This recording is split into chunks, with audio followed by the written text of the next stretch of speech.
নবীজি সাল্লাল্লাহু আলাইহি ওয়াসাল্লামের কাছে বিদায় নিতে চাইলেন, ইয়া রাসূলুল্লাহ এই মুহূর্তে আমারে বিদায় দেন, আমি যুদ্ধের ময়দানে যাই। আল্লাহর রাসূল বলে, না তুমি যাবে না, আরেকটা দায়িত্ব তোমার কাঁধে রয়ে গেছে। সুবহানাল্লাহ। ওগো আল্লাহর নবী, কোন দায়িত্ব আমার কাঁধে রয়ে গেল? নবীজি সাল্লাল্লাহু আলাইহি ওয়াসাল্লাম বলেন, সাহাবীরে তুমি যে ইয়াহুদীর বকরিগুলো এই ময়দানে চড়াইতেছো, এগুলোর মালিক তো তুমি না, তুমি মাত্র জিম্মাদার, দায়িত্বশীল। এই বকরিগুলোর আসল মালিকের কাছে বকরিগুলো আগে পৌঁছায়া দিবা, বকরিগুলো তার মালিকের কাছে ফেরত দিয়া তুমি আমার কাছে আসবা। সাহাবী বকরিগুলো ইয়াহুদীর কাছে বোঝায়া দিয়া ময়দানে এসে যুদ্ধে লেগে গেলেন। কিছুক্ষণ পরে যুদ্ধ শেষ হলে সাহাবায়ে কারাম মুসলমান সৈন্যদের লাশ দেখাদেখি করতেছে। কোন কোন সাহাবী এই যুদ্ধে শহীদ হয়েছেন। লাশ গণনা করতে গিয়া সাহাবায়ে কেরাম রাদিয়াল্লাহু তাআলা আনহুম আজমাইন বলেন, ইয়া রাসূলুল্লাহ আমরা সব কয়টা সাহাবীকে চিনতে পেরেছি, এমন একটা লাশ আমাদের এখানে আছে যাকে আমরা কেউ চিনি না বা কোনোদিন আমরা দেখিও নাই। আল্লাহর নবী দৌড়ায় গেলেন, মুখ থেকে কাপড়টা সরায় দিলে আল্লাহর রাসূল বলেন, তোমরা কেউ না চিনলেও এই লোকটাকে আমি আল্লাহর রাসূল চিনি। একটু আগে আমার কাছে মুসলমান হয়েছে। ও সাহাবায়ে কেরাম শোনো, এই লোকটা নামাজও পড়ে নাই, রোজাও রাখে নাই, হজও করে নাই, যাকাতও দেয় নাই। কিছুক্ষণ আগে কালেমা পড়ে মুসলমান হলো মাত্র, আর এখন শহীদ হয়ে চলে গেল। আমি নবী দেখতেছি জান্নাতের ফেরেশতারা তারে গোসল দিতেছে, বলেন সুবহানাল্লাহ। আর জান্নাতুল ফিরদাউসের মেহমান হিসেবে আল্লাহ তারে কবুল করে নিছে। জাবির ইবনে সুলাইম রাদিয়াল্লাহু তাআলা আনহু একদিন নবীজির সাক্ষাতে আসলেন। তো নবীজির কাছে এসে বা আদবের সাথে ভদ্রতার সাথে একটা প্রশ্ন করলেন যে, ইয়া রাসূলুল্লাহ আপনি আমাকে কিছু নসিহত করেন। সুবহানাল্লাহ। তা আল্লাহর রাসূল প্রথম নসিহত করলেন কি, লা তাসুববান্না আহাদান, হে জাবির ইবনে সুলাইম তুমি কাউকে গালি দিবে না। কোন মানুষকে ঘায়েল করতে হলে আমরা তাকে সর্বপ্রথম গালি দিয়েই ঘায়েল করি, কি বলেন ঠিক কিনা? আলী রাদিয়াল্লাহু তাআলা আনহু বলেছেন, জারাহাতুস সিনানি লাহা ইয়ালতাম ওয়ালা ইয়ালতামু মা জারহুল লিসান। আপনার যদি কোনো ধারালো অস্ত্র দিয়ে হাত কেটে যায় তো এটাতে মেডিসিন বা ওষুধ সেবন করলে বা ব্যান্ডেজ করলে কিছুদিন পরে এটা বাস মিশে যাবে, এটাতে আর চিহ্ন বাকি থাকবে না, আগের মতোই হয়ে যাবে মোটামুটি। কিন্তু কেউ যদি আপনাকে গালি দেয় তো 20 বছর পরেও যদি আপনি বেঁচে থাকেন আর তার সাথে দেখা হয় তো কলিজায় সে আঘাতটা আপনার আবার নতুন করে উজ্জীবিত হবে যে এই লোকটাই তো সেই লোক যে আমাকে গালি দিয়েছিল। তার মানে তলোয়ারের আঘাতের চেয়ে জবানের আঘাত, গালির আঘাতটা বেশি কঠিন, কি বলুন ঠিক কিনা? 2-4 জন বন্ধু বান্ধব এক জায়গায় বসলাম, বাস অকথ্য ভাষায় গালমন্দ শুরু করছে। এই জন্য জবানকে সামলে রাখা উচিত, কাউকে যেন গালি দিয়ে আমরা আঘাত না দেই, এই দিকে আমাদের নজরদারি করতে হবে, আমরা কাউকে যেন আঘাত না করি। দেখুন সাহাবীরা কেমনে তাদের জীবনকে সমৃদ্ধশালী করেছেন। হযরত আবু বকর সিদ্দিক রাদিয়াল্লাহু তাআলা ওনার একজন গোলাম ছিল, কোনো এক কারণে গোলাম অসংগতি কোনো এক কাজ করে বসেছে। তো হযরত আবু বকর রাদিয়াল্লাহু তাআলা আনহু গোলামকে একটু লানত করছে, মানে অভিসম্পাত করছে। নবীজি সাল্লাল্লাহু আলাইহি ওয়াসাল্লাম আবু বকরকে বলেন, হে আবু বকর, লানত আর সিদ্দিক একসাথে জমা হতে পারে না। তুমি লানত করবা আবার তুমি সিদ্দিকও হবা, একদিক দিয়ে তুমি সত্যবাদী হবা আর একদিক দিয়ে তুমি গোলামকে গালি দিবা, এটা একসাথে জমা হতে পারে না। তার মানে কোনো এক সিদ্দিকের কাজ এটা হতে পারে না। তুমি যে সত্যবাদী, তোমার উপাধি সিদ্দিক হয়েছে, এই সিদ্দিকের কাজ এটা হতে পারে না যে তুমি তোমার গোলামকে তুমি গালি দিবা। হযরত আবু বকর সিদ্দিক রাদিয়াল্লাহু তাআলা আনহু এতটুকুন কথা শোনার পরে গোলামকে গিয়ে বললেন যে, বাবা আমি তো ভুল করেছি, যেহেতু তোমাকে একটু কঠিন কথা বলেই ফেলেছি, যাও তোমাকে আমি আজাদ করে দিলাম। সুবহানাল্লাহ। যা আমার আর গোলাম লাগবে না, তুই তোর মতো করে মুক্ত বাতাসে চল। চিন্তা করেন যে সাহাবায়ে কেরাম রাদিয়াল্লাহু তাআলা আনহুম আজমাইন তাদের জীবনে কত গুরুত্ব দিয়ে রাসূলের দিক নির্দেশনাকে মেনেছেন। এমনও তো হতে পারে আপনি যাকে লানত করছেন, আপনি যাকে গালি দিচ্ছেন, সে আপনার চেয়ে উত্তম। কি বলেন, ঠিক কিনা? আমলের দিক থেকে সে আপনার চেয়ে শ্রেষ্ঠ, ইবাদতের দিক থেকে সে আপনার চেয়ে শ্রেষ্ঠ, জ্ঞানে বিজ্ঞানে আপনার চেয়ে শ্রেষ্ঠ, বংশমর্যাদায় আপনার চেয়ে শ্রেষ্ঠ, আল্লাহর কাছে আপনার চেয়ে সে পছন্দনীয়। আপনি তাকে গালি দিলেন, আপনি যদি তার সাথে সুন্দর আচরণ করতেন তাহলে আল্লাহ পাক আপনার উপর সন্তুষ্ট হতো। আপনি অযথা একজন মানুষকে গালমন্দ করবেন, এটা ইসলাম অ্যাকসেপ্ট করে না। হাদিসে এসেছে ওই ব্যক্তি মুসলমান নয় যেই ব্যক্তির হাত এবং জবান থেকে অপর মুসলমান নিরাপদ নয়। তা আপনার জবানের আঘাত থেকে যদি অপর মুসলমান নিরাপদ না থাকে, রাসূল আকরাম সাল্লাল্লাহু আলাইহি ওয়াসাল্লাম বলেছেন সে কশিনকালেও মুসলমান হতে পারে না। তাহলে সচ্চা মুসলমানের কাজ হলো তার জবানকে নিয়ন্ত্রণ করা, গালিগালাজ জবান দিয়ে উচ্চারণ না করা। আর আমরা কথায় কথায় গালি ব্যবহার করি, অপরজনকে অপদস্থ করার জন্য, হেনস্থা করার জন্য যা কৌশল আছে সব অবলম্বন করি। এগুলো মনে গেঁথে রাখবেন, কারণ সুন্দর ভাষায়, প্রাঞ্জল ভাষায় মানুষের সাথে কথা বলবেন, দেখবেন ওই মানুষটা আপনার কাছে আস্তে আস্তে ভিড়তে থাকবে, আপনার কাছে ঘেঁষতে থাকবে, আপনার সান্নিধ্য নিতে চাইবে। কি বলুন, ঠিক কিনা? রাসূল আকরাম সাল্লাল্লাহু আলাইহি ওয়াসাল্লাম খায়বর যুদ্ধে গেলেন। দেখুন, একজন ইহুদি সে ময়দানে বকরি চড়ায়।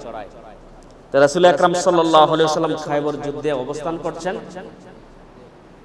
যে লোকটা বকরি চড়ায়, ইহুদিদের বিশাল এক বকরির পাল সে ময়দানে চড়াইতেছিল।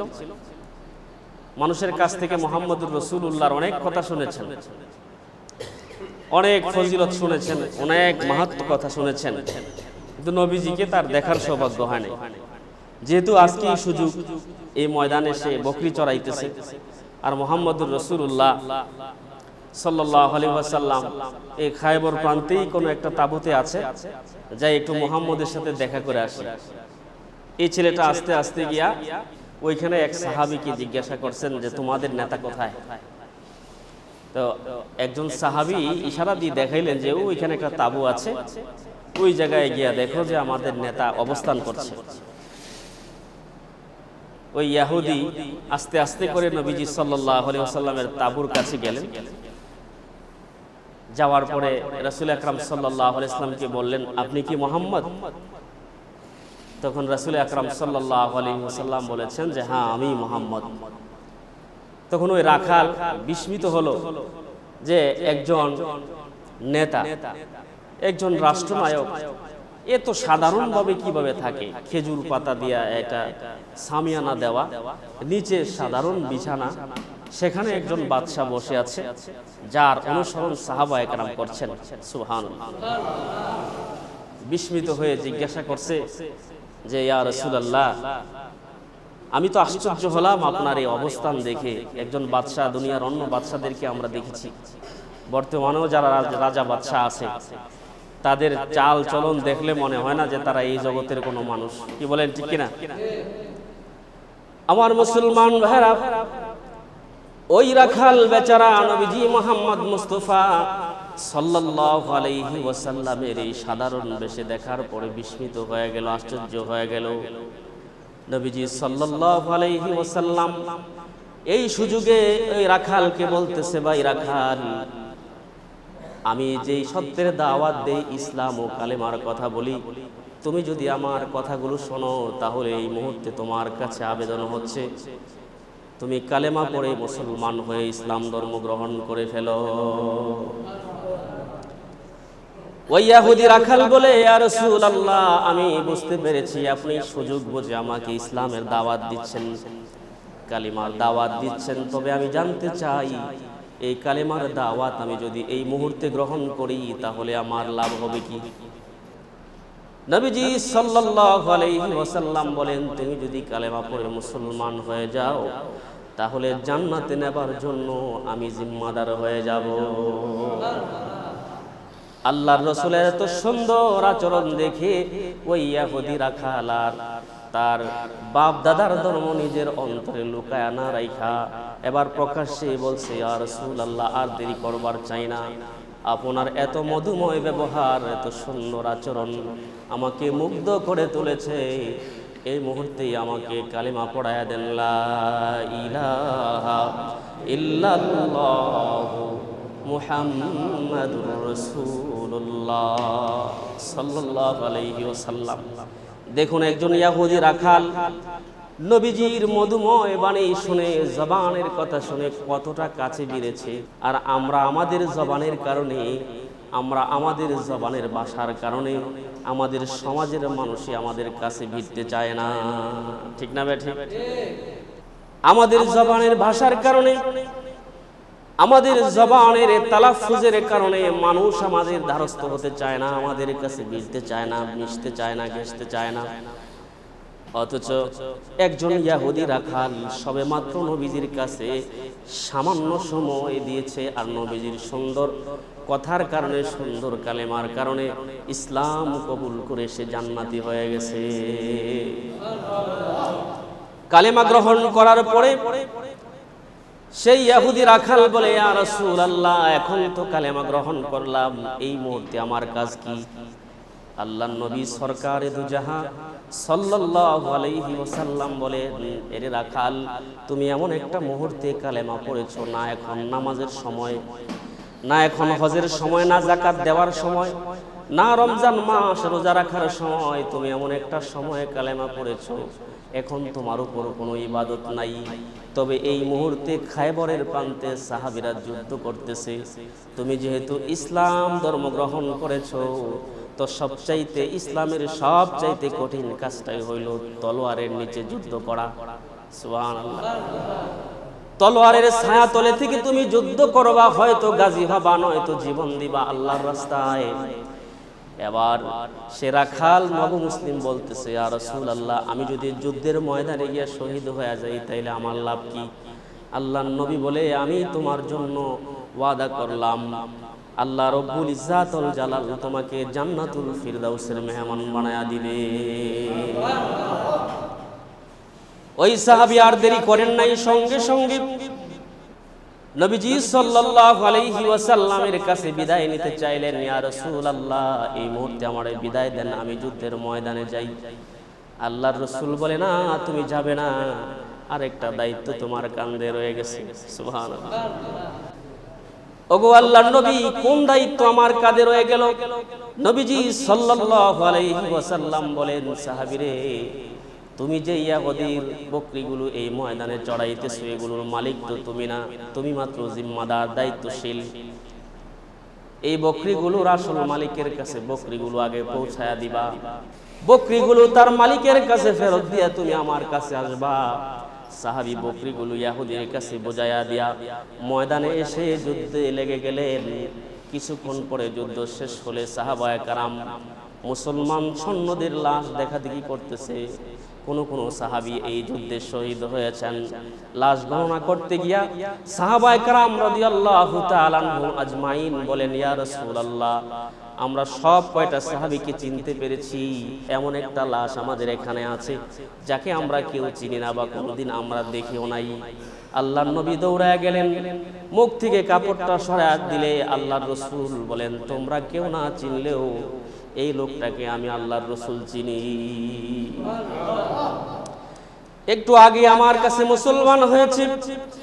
ও সাহাবায়ে কেরাম, শোনো, এই লোকটা নামাজও পড়ে নাই, রোজাও রাখে নাই, হজও করে নাই, যাকাতও দেয় নাই, কিছুক্ষণ আগে কালেমা পড়ে মুসলমান হলো মাত্র, আর এখন শহীদ হয়ে চলে গেল। আমি নবী দেখতেছি জান্নাতের ফেরেশতারা তারে গোসল দিতেছে, বলেন সুবহানাল্লাহ। আর জান্নাতুল ফিরদাউসের মেহমান হিসেবে আল্লাহ তারে কবুল করে নিছে। আমার মুসলমান ভাইরা, দেখুন নবীজি সাল্লাল্লাহু আলাইহি ওয়াসাল্লামের জবানে কত মধুময় ভাষা ছিল, জবানে কত সুন্দর কালাম ছিল, যার কথা শুনে সাহাবায়ে কেরাম তাদের জীবন পরিবর্তন করে ফেলেছে। যার কথা শুনে ইহুদি রাখাল মুসলমান হয়ে নিজের জীবন দিতে প্রস্তুত হয়ে গেছে। কিন্তু আমাদের জবানের কারণে আজকে আমাদের কাছ থেকে মানুষ দূরে সরে, আমাদের জবানের কারণে আজকে আমাদের কাছ থেকে মানুষ পলায়ন করে। ঠিক না বেঠি? আমাদের কাছে এমন গুণও নাই, আর আমরা চেষ্টাও করি না, এবং নিজেকে নিজে এটা দিয়ে সান্ত্বনা দেই যে আমি যদি 2-4টা কথা বকবক করে বলতে পারি তো মানুষের মনে করবে সে একটা মানুষ রে। কি বলেন? ঠিক না বেঠি? আসলে আপনি কিচ্ছু না, গোড়ার ডিম। আপনি আপনার আমল বরবাদ করছেন, আপনি আপনার জিন্দেগি বরবাদ করছেন।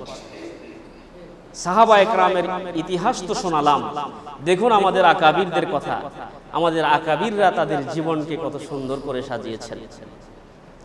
শাহ ইসমাইল শহীদ রহমতুল্লাহি আলাইহি, উনি যেমন সম্ভ্রান্ত ফ্যামিলির ছিলেন এবং উনি খুব বড় আলেমও ছিল, যার ইতিহাসে লেখা হয়েছে যে কাফেররা ওনার গলা কেটে ফেলেছে, কর্তৃত মাথা মাটিতে লাফালাফি করছে, আর মাথাবিহীন দেহ দিয়ে উনি যুদ্ধ করেছে। সুবহানাল্লাহ। শাহ ইসমাইল শহীদ রহমাতুল্লাহি আলাইহি, উনি একদিন জুমার নামাজের খুতবা দিচ্ছিলেন। এক দুশমন দাঁড়ায় বলতেছে, ইসমাইল শহীদ, একটা কথা আছে, জুমার দিনে মসজিদ ভরপুর মানুষ, এতগুলো মানুষের সামনে ওনাকে একটা কথা বলবে। কি কথা? কয়, লোক মুখে শুনছি আপনি নাকি জারজ সন্তান। নাউজুবিল্লাহ বলেন। আচ্ছা বলেন তো, আমরা হইলে আমাদের মেজাজ কই যাইতো? কি বলেন, ঠিক কিনা? আমরা যদি হইতাম আমাদের মেজাজ কোথায় যায় ঠেকতো? শাহ ইসমাইল শহীদ রহমতুল্লাহি আলাইহি একজন বড় মাপের আলেম ছিলেন, যিনি কর্তৃত্ব মাথা রেখে শুধু দেহটা দিয়ে যুদ্ধ করেছেন। তিনি ওই লোকটাকে বলতেছেন, ভাই আপনি যতটুকু বলছেন আমি জারজ সন্তান, সত্যি কথা বলতে কি আপনার কথাটা ভুল হয়েছে, কারণ আমি আমার জানা মতে আমার বাবার বিবাহের মধ্যে যারা সাক্ষী ছিলেন তারা আজও বেঁচে আছে। সুবহানাল্লাহ বলে। আমার বাবার বিবাহের মধ্যে যারা সাক্ষী ছিল তারা আজও বেঁচে আছে, তাদের কাছ থেকে বিষয়টা জেনে নেবেন, আমি কি জারজ সন্তান নাকি বাবার বৈধ সন্তান। মুখের ভাষায় এত সুন্দর করে তারে বসায় দিছে, এই মসজিদে যত মানুষ ছিল সবাই স্তব্ধ লেগে তাকায় রয়েছে যে আজকে যদি ওনার জায়গায় আমরা হইতাম ঘটনাটা কোথায় যেত বলে। একটা লোককে এই ধরনের কথা বললে আমরা চুপিসারে বলি, তার দৃষ্টির অগোচরে বলি, আর ভরপুর মসজিদের সামনে এই কথাটা বলছেন শাহ ইসমাইল শহীদ রহমতুল্লাহি আলাইহি, তাকে গালিও দেন নাই, তাকে বকাও দেন নাই, তাকে কটু কথাও বলেন নাই, একটা যুক্তি দাঁড় করায় বলছেন যে আমার বাবার বিবাহের মধ্যে যারা সাক্ষী ছিল তারা আজও বেঁচে আছে, তাদের কাছে জিজ্ঞাসা করলেই পাবেন আমার জন্ম ঠিক আছে কিনা। সুবহানাল্লাহ। তাদের সম্মান বাড়বে নাকি আপনার আমার সম্মান বাড়বে?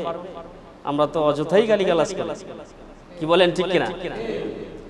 তো বলতেছিলাম, নবীজি সাল্লাল্লাহু আলাইহি ওয়াসাল্লাম সর্বপ্রথম যে নসিহতটা করেছেন তার প্রথম নসিহত হলো লা তাসুববান্না আহাদান, তুমি কাউকে গালমন্দ করবা না। গালমন্দ করা কোনো মুসলমানের কাজ না, এটা ফাসিক লোকের কাজ। মনে থাকবে কথা, গালমন্দ করা ফাসিক লোকের কাজ। অনেকে আছে অযথাই গালিগালাজ করে, আল্লাহ তাদেরকে হেদায়েত দান করুক, সকলে বলি আমিন। 2 নম্বরে নসিহত করলেন, এ জাবির ইবনে সুলাইম শোনো, তোমার জন্য 2 নম্বর নসিহত হলো কোনো কাজকে ছোট মনে করবে না, কোনো ছোট্ট আমলকেও তুমি ছোট মনে করবা না। এমনও কাজ আছে যে কাজটা আপনার দৃষ্টিতে হয়তো ছোট, কিন্তু রব্বুল ইজ্জাতুল জালালের দরবারে এই কাজটা অনেক বড়। আমাদের এক বুজুর্গ বড় শাইখুল হাদিস ছিলেন, বড় মুহাদ্দিস ছিলেন, বড় আলেম ছিলেন, দিন ধর্মের কাজ এত পরিমাণ করেছেন, ওনার ধারণা যে এই দিন ধর্মের যে পরিমাণ কাজ করেছি আল্লাহ তো খুশি হয়ে আমাদের জান্নাত দিয়ে দিবে। কিন্তু ওনার ইন্তেকালের পরে এক লোক স্বপ্নে দেখছে, ওনারে স্বপ্নে দেখে জিজ্ঞাসা করতেছে, আল্লাহর ওলি আপনি যে এত খেদমত করছেন দিনের, আল্লাহ পাক আপনার সাথে কি আচরণ করছে? তখন সে আল্লাহওয়ালা বলছেন, দেখো আমার সারা জীবনের দর্স তাদরিস, কিতাব লেখা, তাফসির লেখা, মানুষের খেদমত করা, কোরআন হাদিস পড়ানো, ওয়াজ নসিহত করানো, কোনো কিছুই কাজে আসছে না। কোনো কিছুই কাজে আসে না। কয় তাহলে আপনি মুক্তি পাইলেন কেমনে? কয় মুক্তি পাইলাম ছোট্ট একটা বিষয়কে, যেটা আমি আমার জীবনে নাজাতের উসিলা হবে বলে ধারণাও করি নাই। রব্বুল ইজ্জাতুল জালাল ওই ছোট্ট আমলটাকে জরিয়া করে আমারে মুক্তির ব্যবস্থা করে দিয়েছেন। কয় সেটা কি? কয়েকদিন আমি দোয়াতের ভিতরে কলম চুবায়া লেখালেখির কাজ করতেছিলাম। এই কলম যখন দোয়াতের ভিতরে চুবিয়ে আমি লিখতে গিয়েছিলাম, হঠাৎ করে দেখি একটা মাছি এসে আমার দোয়াতের নিপের মধ্যে বসে একটু কালি খাচ্ছিল। মনে হচ্ছিল যেন এই মাছিটা খুবই পিপাসার কারণে সে কালি খাওয়ার জন্য আসছে। যাক, আল্লাহর একটা মাখলুক মনে করে সে তৃপ্তি সহকারে কালিগুলো পান করুক, আমি একটু কলমটারে থামায় রাখছি। সে যে আমার কালিগুলো খাইয়া তার তৃপ্তি করে সে চলে গেছে। আল্লাহ পাক এই ছোট্ট আমলটাকে কবুল করে আমার মুক্তির ব্যবস্থা দিছে। দেখছেন, এত বড় বড় খেদমত আল্লাহ কবুল করেন নাই। ছোট্ট একটা কাজ, কলমের মাথা থেকে একটু মাছিয়ে কালি খাইছে, আর এটাই তার নাজাতের উসিলা হয়েছে। সুবহানাল্লাহ।